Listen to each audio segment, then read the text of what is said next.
Good evening, friends. Welcome to the India Power Talk. As you know, India Power Talk is an initiative wherein we invite international thought leaders and domain experts to create an easily accessible digital reservoir of their insights, experiences, and strategies. This would benefit not just the Indian entrepreneurs, but also international business, investors, strategic partners who are part of or intend to invest in India.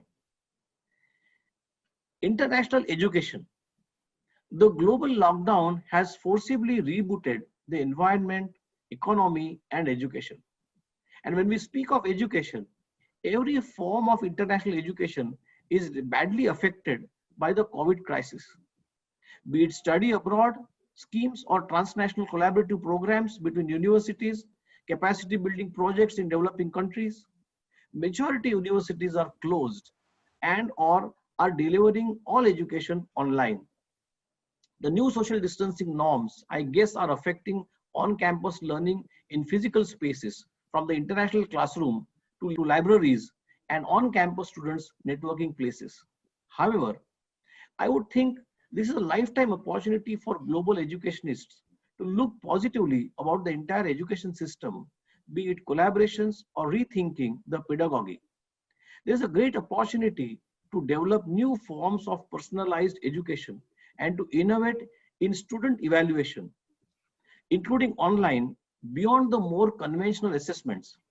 It's a great opportunity to create flexible and unified forms of lifelong learning beyond initial education to upskill and reskill workers for the digital economy. Collaborations between universities, academicians, professors must happen to shape our future of the planet and people. There is just no choice, I guess. And to talk on this today, we have Joe Nesbitt, Director, UniConnect ED, and Vice President M Square Media UK, with over 30 years of rich and hands-on experience in higher education. Formerly served as a Director and Deputy Director at the University of Southampton, with a focus on international recruitment and development. Earlier at Solent University, earlier at Solent University, she consolidated the institution's international activities and worked as the director of the international office. She is consulted regularly for government bodies, works with the British Council and other organizations. She has led several university consortia and has been invited speaker at numerous conferences. I have great pleasure and privilege to welcome Joe Nesbitt. Uh, Joe, could you be kind to initiate today's discussion by giving an overview about your experience as Director International and also talking about some of the top global alliances of universities, their objectives and functioning that you have handled? I don't think I hold any sort of secret about my passion for internationalization in higher education. And in fact, after having done a classics degree, I took an MBA focusing on higher education management. And the research that I undertook was around internationalization, particularly around the administrative staff at universities. So I think it's quite an interesting subject. I do specialise in international relations, including transnational education, or as we all call it now, TNE. I specialise in global networks. I facilitate international collaborative partnerships. I do cross-border partnerships. And I was actually in at the ground at a university worldwide network, which is a global network of 23 universities across 13 countries. I've also been quite interested in public-private partnerships, particularly around higher education. I think that's becoming even more pertinent now in what's happening in the world. But I also managed the mobility of staff, so that included capacity building of staff. Students programs, I looked at collaborative partnerships, student support, welfare, English language, supporting our international alumni. You mentioned I worked with government bodies, and I've been very interested in lobbying. And in fact, I'm working now to lobby the Indian government about the new national education policy, which I think we're going to talk about later. I would say that international partnerships aren't new. I've been in the business for 30 years, so I've seen a lot of that. Particularly in the late 1990s, a number of global networks were set up and established. Universitas 21 was set up in 1997. And they originally focused, I think, on the mobility of undergraduate students, I see. fostering, and I love this, they foster global citizenships and encourage institutional innovation. The Worldwide University Network was the network I was involved with. 23 members across 13 countries, I think I mentioned. But they were much more focused, or they are much more focused on research, developing innovative solutions to global challenges and nurturing the young researchers who are going to become tomorrow's leaders. So both networks share visions around internationalization. They want to foster an environment of mutual collaboration and support, and the advancement of globally engaged citizens, and they want to collaborate on effective solutions for global challenges. So Universitas 21 is a leading global network of research-intensive universities that empowers its members to share excellence, collaborate across borders, and nurture global knowledge exchange. I see. Really, many thanks, Joe. And that's really, very deep knowledge and deep experience of, and a vast experience of working with the foreign collaborations between the universities. And that's really a great insight. I have been working on foreign collaborations for over 2 decades now. But Joe, honestly, I'm really curious to know, how do the global universities collaborate? And who drives these initiatives? And what are the considerations for these collaborations? In my experience, they're typically driven from the top. They're typically driven with very strong strategic leadership. So it will be coming from the vice chancellor or the president, and the networks tick a lot of boxes for universities and institutions like that.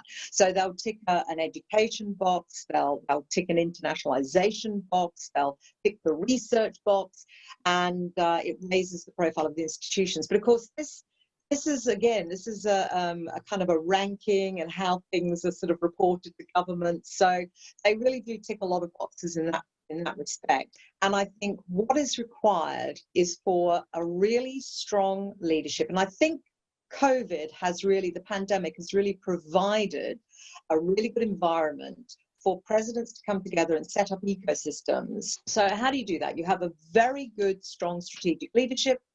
You can draw on current bilateral partnerships or trilateral partnerships, and you should always go with your strengths. Leadership changes can greatly upset the equilibrium. Particularly if a new vice chancellor or president comes in and they know, and it's no longer of strategic sort of objectives, or it doesn't have the same goals. And I think the other issue is that there is always a fee. So if there is finance involved in these, a subscription for membership, an institution will say, or a leader will say, what's in it for my institution? So, and we were saying, how are partners selected? Well, that is usually about the kind of equal ranking, probably.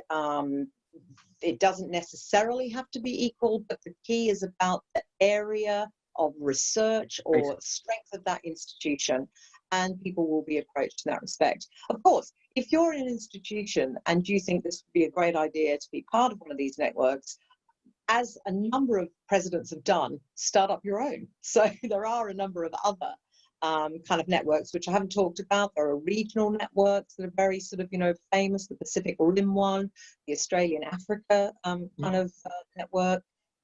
So there's various ways that you can approach the kind of global networks. They can be regional, they can be sort of subject specific. The key measurables, obviously joint funding, winning bids, joint research, publication, conferences, programs, student mobility, staff mobility, expertise to governments, non-government bodies. They work with corporates, and they can actually sort of, have relationships with the media as well. Let's now go ahead and see, how do these global alliances of universities actually help students? And I think both WN and Universitas 21 are good examples. Universitas 21 in particular That was their raison d'etre for kind of getting their network together. But if I talk about WN, they really invest in education, but it's more at the graduate level. So they do it through a research mobility program. So this is for early career researchers. They include postgraduate, postdoctoral students. They gain specialized experience in an international context. It also helps them professionalize their own networks. At undergraduate level, one does have some initiatives, and they bring the undergraduate students around the network and introduce them to a sort of a multiple kind of experience, universities, which gives them a research experience. Universitas 21, I think, is actually a really interesting case, because they have kind of internationally focused innovation opportunities, actual and virtual, which enhance student engagement, mobility and employability, and help prepare students for life and work across international borders and cultural boundaries. So students within these networks are going to get something extra than they would normally do with either a bilateral or a trilateral relationship. So themes in the networks of innovative teaching. So this is about the researchers actually coming together in the network, talking about teaching innovation, teaching excellence, and by doing that, they can significantly enhance educational standards in any of those individual universities in the network. And that doesn't cause any threat within the network, because if you look more on the research side, resources, expertise, research intelligence, it's all a little bit dangerous to be sharing, can cause some friction. But if it's about teaching and improving teaching and the teaching experience, then only the students will benefit from that. And nobody can argue with us doing better for our students. Last week, again, Joe, during the discussions, you mentioned to me the opportunities that the current pandemic would offer for global universities who are opting online education. So how do you see universities' alliances in future? Could you please elaborate on that? I think we all agree that the pandemic has been a driver for change. And I think a good example is the Indian government recognizing, the top 100 institutions in India and their online programs. And if you put that alongside Coursera, FutureLearn, I think there's only going to be more and more opportunities for online learning for universities worldwide. I think the advantage of the global networks is the expertise in the world-leading areas, world-leading institutions in specific areas. So we were talking about, maritime, global change, public health, these areas. So if you get these universities sharing modules on master's degrees, they've already been developing archives, they've got virtual seminars for teaching and postgraduate research, they provide virtual master's classes. So I think what I would say is that these networks are already delivering in that respect, okay? So an example is online master's programs, digital tools to support communication and collaboration among researchers, virtual seminars, cloud-based servers to easily share data and information. So these are already in place before the pandemic and enabled partners to quickly respond when the pandemic hit, to start doing research on student learning during COVID, developing digital clinical skills resources. So I think that's a really interesting one. We are all challenged with online learning. How do doctors, how do physiotherapists, how do people that have to do hands-on face-to-face learning cope in a virtual environment? So there's a lot of research going on in that. And there's also digital capacity to respond to current and future challenges in global education. So I think what I'm trying to really stress is that global networks already have a kind of an ecosystem where they can be doing this to create new innovations. So I think it's going to enable these networks and partner institutions to move very quickly on new and creative methods to deliver online learning. And I also very strongly believe that the kind of idea of stackable qualifications will benefit from a network, because you can actually then have a number of multiple sort of world-class universities offering that kind of structure particularly, I think we were talking about this as well, Nitin, earlier, how the pandemic has changed the professional working conditions for the foreseeable future. So how are people going to be getting their qualifications going forward? I think Reed's point is we've got an opportunity to recreate higher education after the pandemic, and it's not about recreating; it's about reimagining it. And I think the networks really are going to be a really good place to do that. In fact, in one of my talks, we had Dr. Robert Adi, the Dean of the Texas Universities, and he did mention about the stackable qualifications from multiple universities, and he did mention this, that look, that's really the future for the next generation. Yeah, I completely agree. Joe, I know you have worked in India, and you have very good first-hand experience of working here, and also, I guess, fond memories. I hope it was a good experience. So could you please share it with our audience today? Listen, my experience was bahut badhiya. Hindi isn't very good, but so I think my first visit was in 1996 when I was working for the University of Southampton, and then I visited 2 or 3 times a year during the 1990s and the 2000s. But I had the biggest privilege of all was that I had a 6-month sabbatical at IIT Roorkee, and in fact, if you allow me, I still have my very fond memories of IIT Roorkee there, with my coffee mug, which was one of my gifts when I left. And I think really what it gave me was an opportunity to see inside an Indian institution and the kind of challenges that institutions face. You may be aware, Joe, and we discussed this again last week, that the Indian government is keen, and also our new education policy 2020 recommended that top global institutes be permitted to set up campuses in India. This is not yet become law, but what's your take? Would you recommend that allowing this to happen in India? Yes, please. So I think, but one thing I would say is that many Indian universities have campuses overseas. So why not open up India so that others can come in?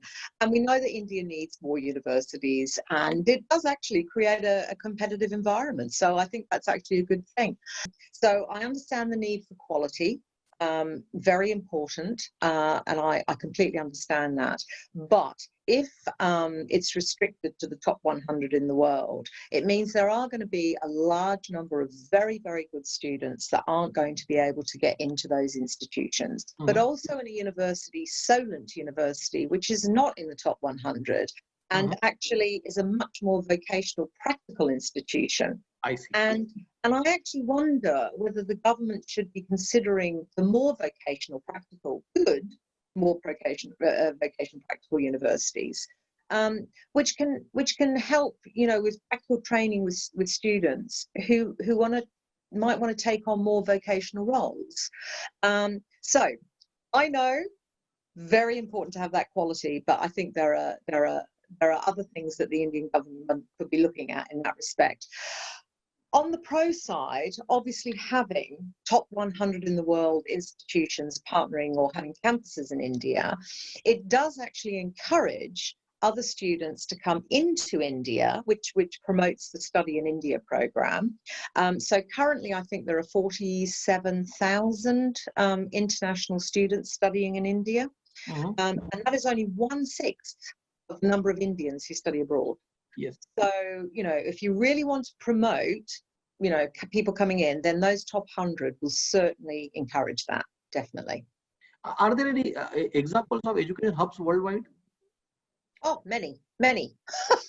So I think,